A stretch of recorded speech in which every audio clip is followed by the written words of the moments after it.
চন্দ্ৰপৃষ্ঠত চন্দ্ৰযান 3 সফলতাৰে অৱতৰণ কৰাত এই মহান বৈজ্ঞানিকসকলৰ মাজৰ পৰা সামাজিক মাধ্যমত ভাইৰেল হৈ পৰিছে কেইগৰাকীমান বিশেষ বৈজ্ঞানিক। আৰু সেইসকলৰ বিষয়ে জানি হয়তো আপোনাৰো নিশ্চয় ভাল লাগিব।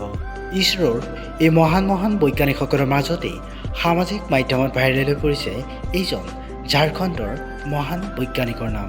এই ব্যক্তিজনৰ নাম সোহন যাদৱ। এই ব্যক্তিজনৰ পিতৃ আছিল এজন ট্ৰাক চালক আৰু মাতৃগৰাকী এগৰাকী গৃহিণী। জানিব পৰা মতে সোহানে তপকাৰৰ শিশু মন্দিৰত প্ৰাথমিক শিক্ষা গ্ৰহণ কৰে আৰু তাতেই তেওঁ পঞ্চম মানলৈকে শিক্ষা গ্ৰহণ কৰে। পিছত তেওঁ নবোদয় বিদ্যালয়ৰ পৰা 10ম শ্ৰেণী উত্তীৰ্ণ হয়। তাৰ পিছত বৰিয়াটোৰ DAVৰ পৰা দ্বাদশ শ্ৰেণী সম্পূৰ্ণ কৰে। দৰিদ্ৰতাক কেতিয়াও হেঙাৰ বুলি ভবা নাছিল সোহানে। কঠোৰ পৰিশ্ৰম আৰু নিষ্ঠাৰ ভিত্তিত সোহানে ভাৰতীয় মহাকাশ বিজ্ঞান আৰু প্ৰযুক্তিৰ প্ৰতিষ্ঠান কেৰালাৰ পৰা অভিযান্ত্ৰিক অধ্যয়ন সম্পূৰ্ণ কৰি 2016 চনত ইছৰোত যোগদান কৰে। ইয়াৰ পিছত জানো আহক চন্দ্ৰযান 3 নিয়ন্ত্ৰণত থকা ইছৰোৰ লগত জড়িত হৈ থকা অসমৰ কেইগৰাকীমান মহান বৈজ্ঞানিকৰ নাম। ভিডিঅ'ৰ মাজতে আপোনালোকলৈ এটা সৰু অনুৰোধ, আজিৰ এই ভিডিঅ'টো যদি ভাল পায় ভিডিঅ'টোত এটা লাইক কৰি চেনেলটো ছাবস্ক্ৰাইব কৰিবলৈ নাপাহৰিব। অসমৰ সেই মহান বৈজ্ঞানিকসকলৰ ভিতৰত হৈছে ব্যক্তিজনক হয়তো আপুনিও চিনি পাইছে, হয় ইছৰোৰ বৈজ্ঞানিক চয়ন দত্ত।